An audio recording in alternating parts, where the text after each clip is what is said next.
Winter in Germany. Germany అనే గాకుండా వేరే కంట్రీస్‌లో గూడా స్నో ఫాలింగ్ అయ్యేటప్పుడు చూడ్డానికి చాలా అందంగా కనిపిస్తది. బట్ స్నోఫాల్ ఒక్కసారి ఆగిపోయిందంటే ఆ ప్లేస్ అంతా చూడ్డానికి చాలా దట్టిగా కనిపిస్తది. ఈ స్నోఫాల్ వల్ల చాలా కార్ యాక్సిడెంట్స్ అండ్ చాలామంది కింద పడి కాళ్ళు చేతులు ఇరిగిన కేసెస్ అయితే ఉన్నాయి. అందుకనే మనం సరైన వింటర్ వేర్ అండ్ సరైన వింటర్ షూ అయితే వేసుకోవాలి. కార్స్‌కి కూడా సెపరేట్ టైర్స్ అయితే ఉంటాయి. వాటిని కూడా మనము వింటర్‌లో మార్చుకోవాలి. అలా మార్చకపోతే యాక్సిడెంట్ అయ్యే ఛాన్సెస్ చాలా ఎక్కువగా ఉంటాయి.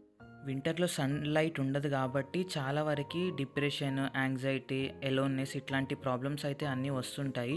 అండ్ కొత్తగా వచ్చిన ఇండియన్స్ ఇక్కడ స్నోఫాల్‌లో చెప్పులేసుకొని అయితే నడుస్తారు. వాటి వల్ల కూడా చాలా ప్రాబ్లమ్స్ అయితే వస్తాయి. సో, అందుకే vitamin D and winter precautions అయితే తీసుకోవాలి. లేకపోతే చాలా ప్రాబ్లమ్స్ అయితే వస్తాయి. వింటర్‌లో ఇక్కడ షాపింగ్ పోవాలంటే ఆ వింటర్ సెటప్ వేసుకోవడానికే 20 మినిట్స్ టైం అంతా పోతది. ఇండియాలో ఉన్న వాళ్ళు అనుకున్నట్టు స్నోఫాల్‌లో ఇక్కడ ఎంజాయ్ ఏమి ఉండదు. ఇవి మా వింటర్ కష్టాలు.